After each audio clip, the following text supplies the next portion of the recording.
Assalamualaikum warahmatullahi wabarakatuh. Alhamdulillah, puji syukur kehadirat Allah Subhanahu wa taala. Hari ini kita ketemu dalam materi risiko dan ketidakpastian. Pokok bahasan risiko dan ketidakpastian terdiri dari 9 topik, yaitu pengertian risiko, pengertian ketidakpastian, perbedaan risiko dan ketidakpastian, cara mengatasi risiko, macam-macam risiko, sikap terhadap risiko, manajemen risiko, pengolahan risiko, serta contoh jenis-jenis risiko. Kita masuk pada topik pertama, yaitu pengertian risiko. Para ahli yang meneliti tentang risiko dan ketidakpastian mengungkapkan pendapat yang macam-macam tentang risiko. Salah satunya adalah pendapat yang dikemukakan oleh Frank Knight dalam Robinson dan Berry tahun 1987. Menurut Frank Knight, risiko menunjukkan peluang terhadap sesuatu kejadian yang dapat diketahui oleh pembuat keputusan yang didasarkan pada data historis dan pengalaman selama pengelolaan kegiatan usaha. Risiko juga menunjukkan peluang terjadinya peristiwa yang menghasilkan pendapatan di atas atau di bawah rata-rata dari pendapatan yang diharapkan. Sementara itu, menurut De Bertin tahun 1986, dia menyatakan bahwa kejadian berisiko adalah kejadian di mana peluang dan hasil dari kegiatan tersebut dapat diketahui oleh pembuat keputusan. Risiko dapat pula diartikan sebagai kemungkinan kejadian yang dapat merugikan. Dapat merugikan sebagai akibat dari kejadian yang tidak diinginkan, sehingga risiko dapat terjadi dan memungkinkan munculnya hasil yang sangat negatif berkaitan dengan kemampuan memperkirakan terjadinya hasil negatif tersebut.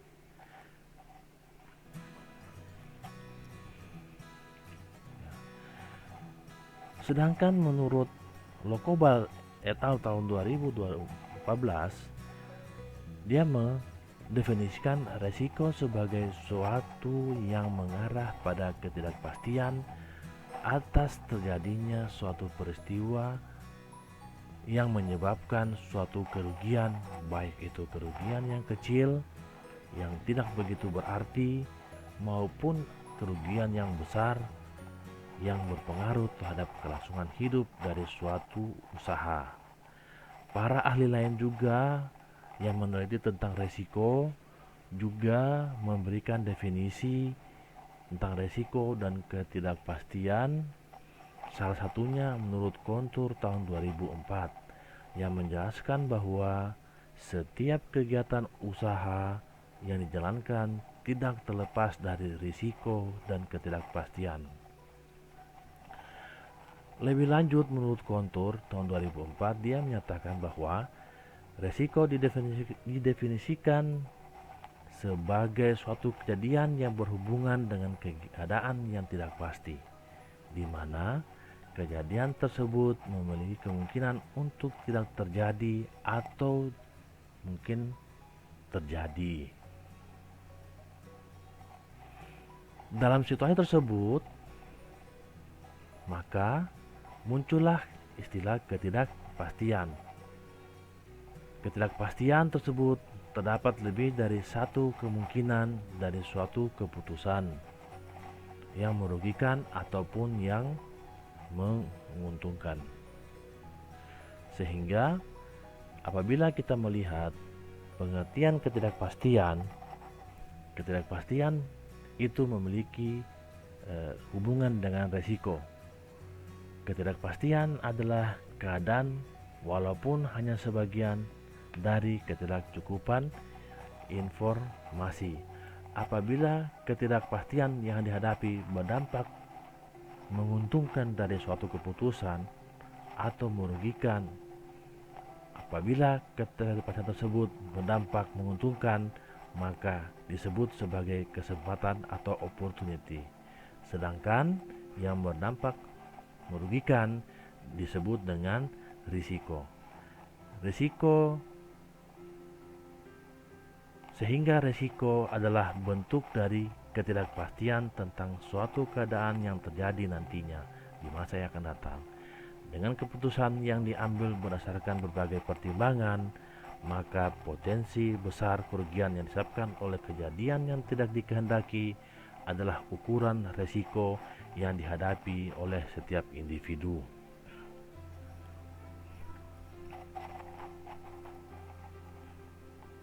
Besarnya ukuran risiko dan frekuensi kemunculan kejadian yang tidak diinginkan perlu dilakukan manajemen dengan disebut dengan manajemen risiko.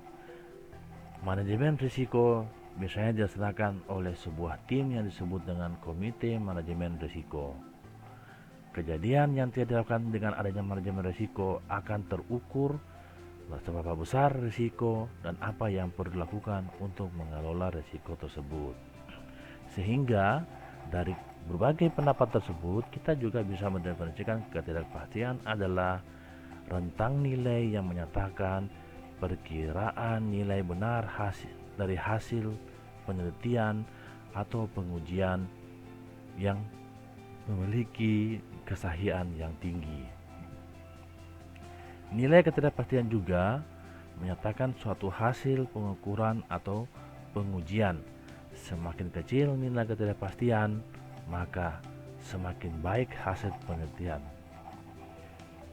Di dalam suatu organisasi, tentu terdapat tujuan dan sasaran yang harus dicapai. Aktivitas-aktivitas yang dijalankan oleh organisasi juga tidak terlepas dari berbagai tujuan dan sasaran yang ingin dicapai. Dalam proses pencapaian tujuan sasaran tersebut, maka banyak faktor atau fenomena yang akan dihadapi. Fenomena-fenomena tersebut itulah yang dikatakan sebagai ketidakpastian, baik kecil maupun besar, serta dapat menjadi ancaman atau bahkan menjadi peluang. Untuk mengetahui seberapa besar ketidakpastian tersebut, maka dapat dilakukan dengan melakukan sebuah penelitian.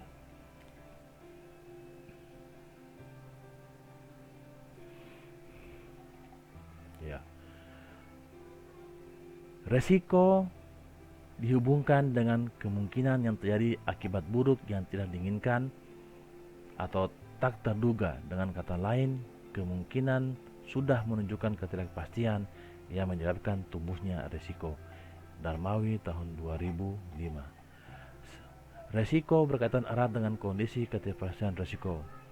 Resiko muncul karena ketidakpastian, sementara ketidakpastian muncul karena ketidaksengajaan yang tidak dapat dicegah. Hanafi dan Mahmud tahun 2014. Perbedaan resiko dan ketidakpastian. Risiko dan ketidakpastian memiliki paling tidak 3 perbedaan. Risiko terdapat data pendukung probabilitas kejadian, sementara ketidakpastian tidak ada data pendukung probabilitas kejadian.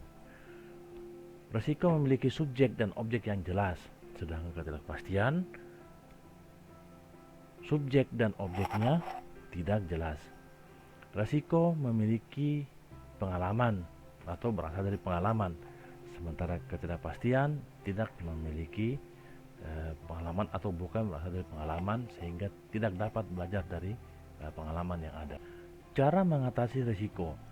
Ada 3 cara yang dapat dipakai untuk menghadapi risiko. Cara pertama adalah dengan menghindar. Cara menghindar yaitu dengan menghindari penyebab timbulnya risiko. Menghindar di sini merupakan sebuah strategi yang sangat penting. Strategi ini merupakan strategi umum yang sering digunakan oleh banyak pengusaha untuk menangani risiko. Dengan menghindari risiko, maka diharapkan kita akan mengetahui bagaimana kita dapat mengetahui dan mengurangi kerugian yang akan ditimbulkan dari risiko tersebut. Di sisi lain, sebuah usaha dengan menghindari risiko dapat menurunkan potensi kerugian, namun juga dapat menurunkan potensi keuntungan, karena di setiap risiko juga memiliki peluang untuk mendapatkan keuntungan, atau kita dapat mengasumsikan bahwa risiko juga sebenarnya memiliki keuntungan. Cara kedua untuk mengatasi risiko adalah dengan cara mengurangi, yaitu dengan kita memperkecil kemungkinan atau probabilitas yang dapat menimbulkan risiko. Memperkecil atau mengurangi risiko, maka kita akan memperkecil kerugian yang dapat ditimbulkan dari risiko itu sendiri. Dengan kata lain, bahwa strategi mengurangi adalah strategi yang dapat diterapkan untuk memperkecil peluang terjadinya kerugian yang besar.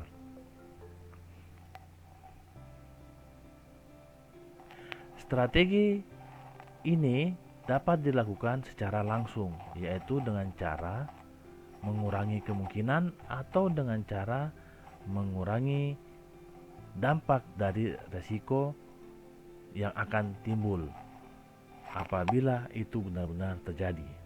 Kemudian cara ketiga dalam mengatasi risiko adalah dengan cara mengasuransikan, yaitu dengan memindahkan risiko yang mungkin akan terjadi ke perusahaan asuransi, di mana perusahaan asuransi yang menjadi penanggung atau yang akan mengganti apabila terjadi kerugian yang ditimbulkan dari risiko yang dihadapi. Asuransi menjadi bagian yang sangat penting dalam menghadapi risiko, dan asuransi juga merupakan bagian dari manajemen risiko yang akan kita bahas lebih dalam pada slide-slide berikutnya yang berkaitan dengan manajemen risiko itu sendiri. Macam-macam risiko. Secara karakteristik, risiko memiliki 3 karakteristik. Yang pertama berdasarkan pada sifatnya. Jadi berdasarkan pada sifatnya, risiko memang sengaja diadakan agar di lain pihak dapat diharapkan hal-hal yang menguntungkan. Contohnya, risiko yang disebabkan oleh utang piutang. Setiap utang piutang yang dilakukan akan memberikan risiko apakah mampu dibayar atau tidak mampu dibayar. Apabila mampu dibayar akan memperoleh peluang memperoleh keuntungan, namun apabila tidak mampu dibayar maka agunan yang diberikan dapat disita sehingga menimbulkan kerugian. Yang kedua, karakteristik risiko berdasarkan dapat atau tidaknya dialihkan. Risiko internal yang timbul yang berasal dari perusahaan itu sendiri merupakan risiko yang dapat dialihkan, ya. Sedangkan risiko yang dapat dipertanggungjawabkan sebagai objek yang terkena risiko kepada perusahaan asuransi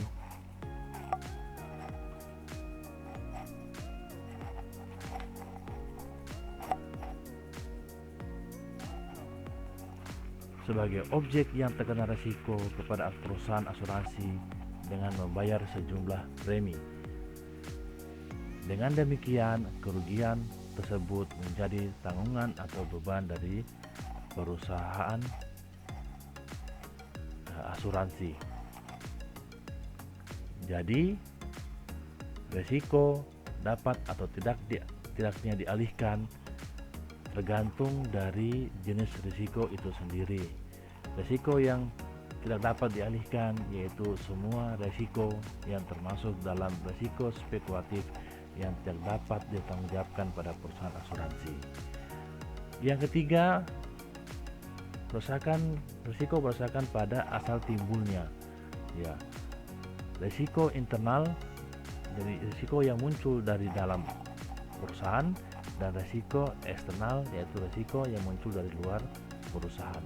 Risiko internal sini sebagai akibat dari aktivitas yang menggunakan peralatan, dan peralatan tersebut akan mengalami penyusutan, dan setiap penyusutan membutuhkan perbaikan yang disebut dengan maintenance.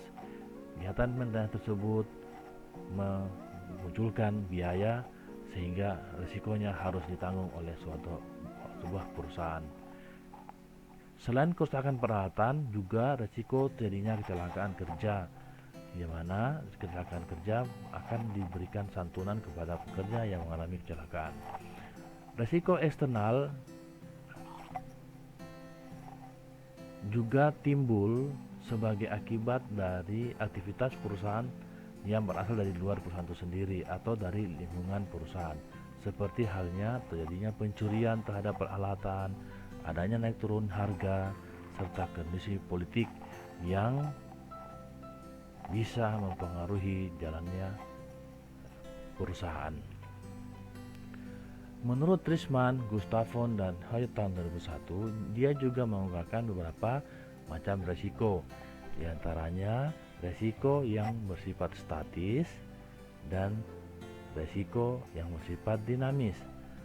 Risiko yang statis yaitu risiko yang berasal dari masyarakat yang tidak berubah-ubah, yang berada dalam keseimbangan yang stabil. Risiko statis ini bersifat murni ataupun juga bersifat spekulatif. Sedangkan risiko yang dinamis yaitu risiko yang timbul sebagai akibat dari adanya perubahan dalam setiap masyarakat. Risiko dinamis ini bersifat murni ataupun spekulatif.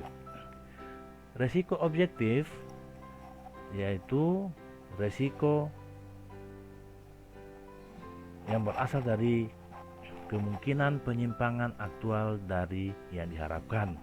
Sedangkan risiko subjektif yaitu risiko yang berkaitan dengan kondisi mental seseorang yang mengalami keraguan-raguan atau kecemasan yang terjadi apabila terjadi segala sesuatu.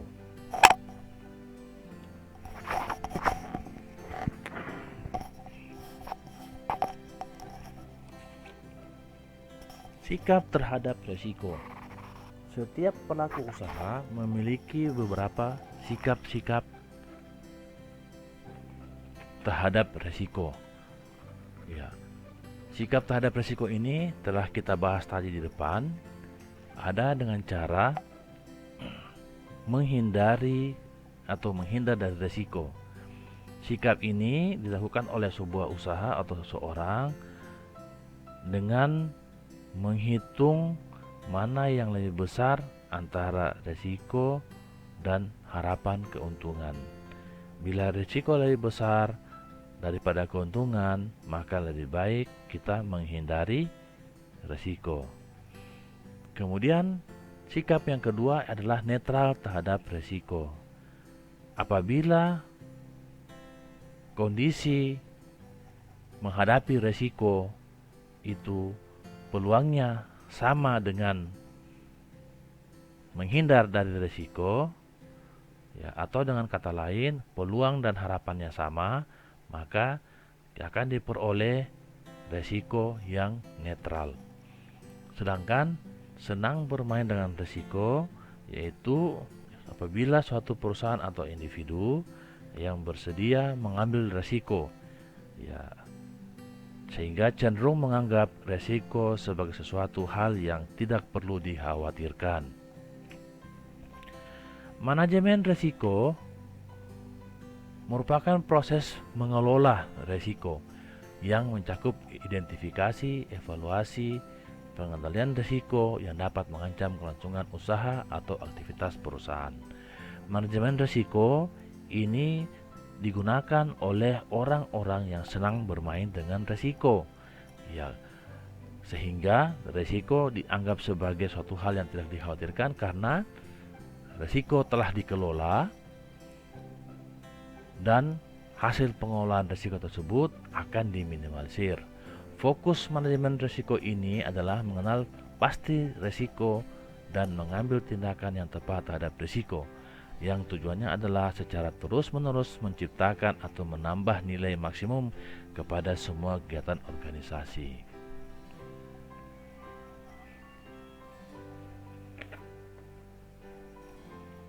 Pengelolaan risiko dalam manajemen risiko merupakan suatu proses yang formal. Manajemen risiko merupakan metode yang dilakukan dalam mengelola risiko secara sistematis dan formal, yang dikonsentrasikan pada pengontrolan peristiwa yang kejadian yang memiliki kemungkinan perubahan yang tidak diinginkan. Manajemen risiko dalam konteks usaha dapat dilakukan dengan cara mengelola risiko, yaitu dengan menghindari risiko. Menghindari risiko merupakan strategi yang sangat penting. Strategi ini merupakan strategi yang umum digunakan untuk menangani risiko. Menghindari risiko merupakan cara yang paling mudah dan aman untuk mengelola risiko.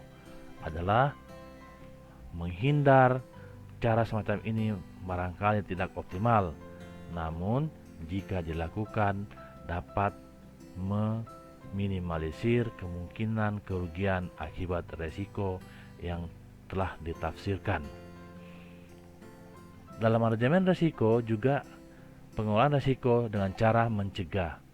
Dan cara mencegah yaitu dengan alternatif strategi lain, yaitu untuk mengurangi kerugian. Strategi mencegah atau mengurangi kerugian ini secara langsung akan mengurangi potensi kerugian, mengurangi kemungkinan terjadinya risiko, serta mengurangi dampak kerugian biaya dari risiko yang ditimbulkan apabila benar-benar terjadi. Mengelola risiko yang ketiga dapat pula dilakukan dengan ditahan atau retention.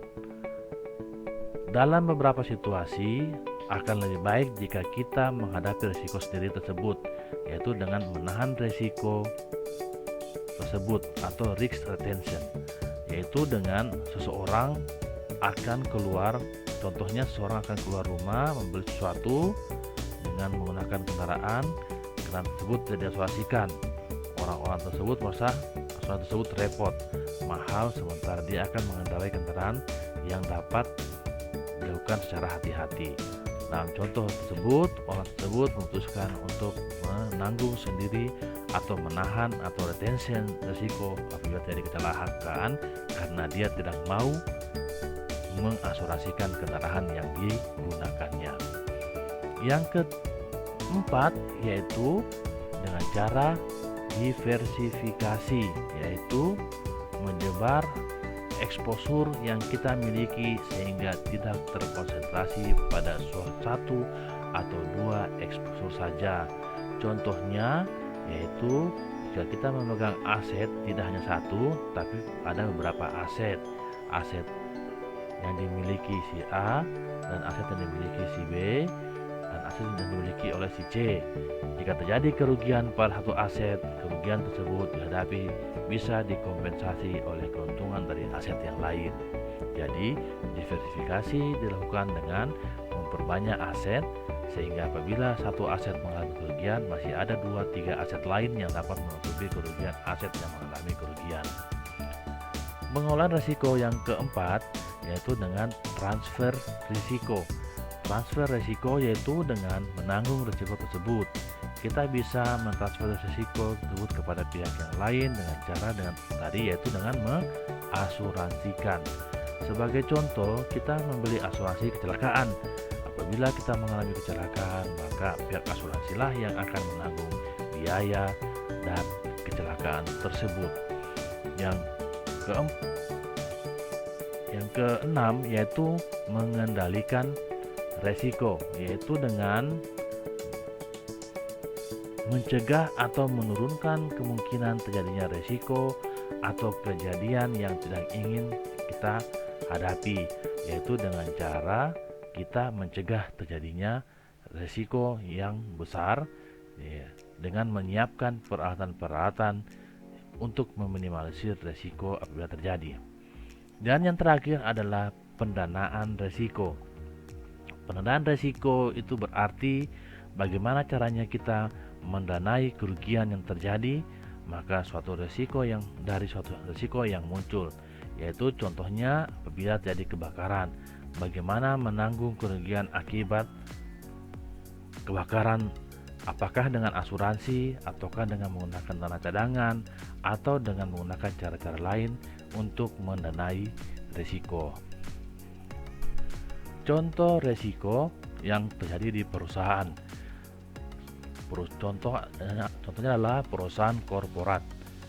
Ya, terdiri atas 4 risiko: risiko keuangan, risiko operasional, risiko strategis, dan risiko eksternalitas.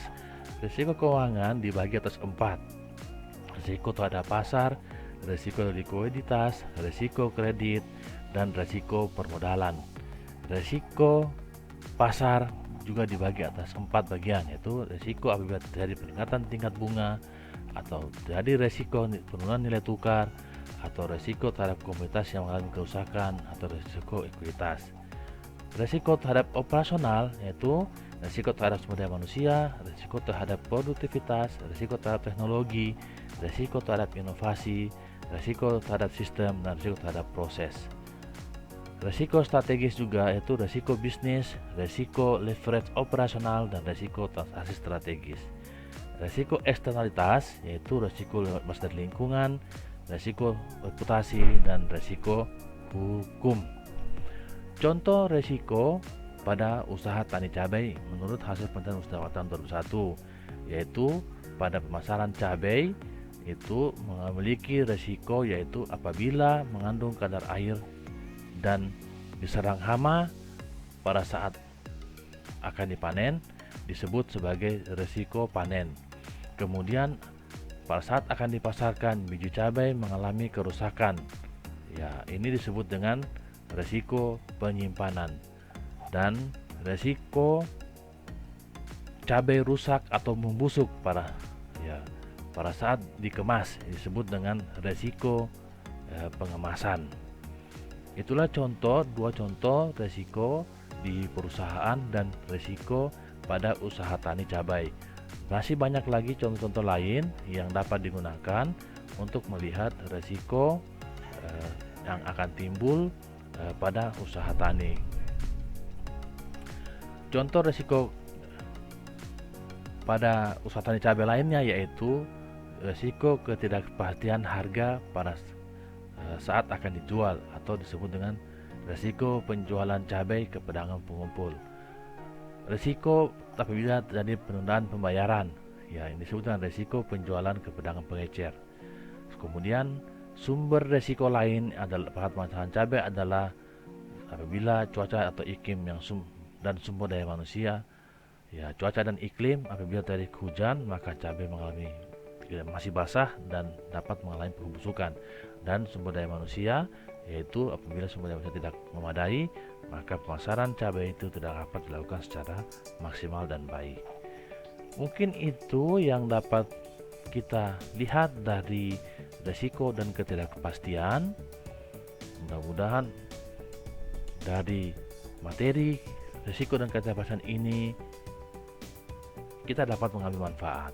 Untuk itu, tugas yang akan diberikan berdasarkan materi risiko dan ketidakpastian ini akan disampaikan dalam waktu yang akan datang. Terima kasih. Assalamualaikum warahmatullahi wabarakatuh.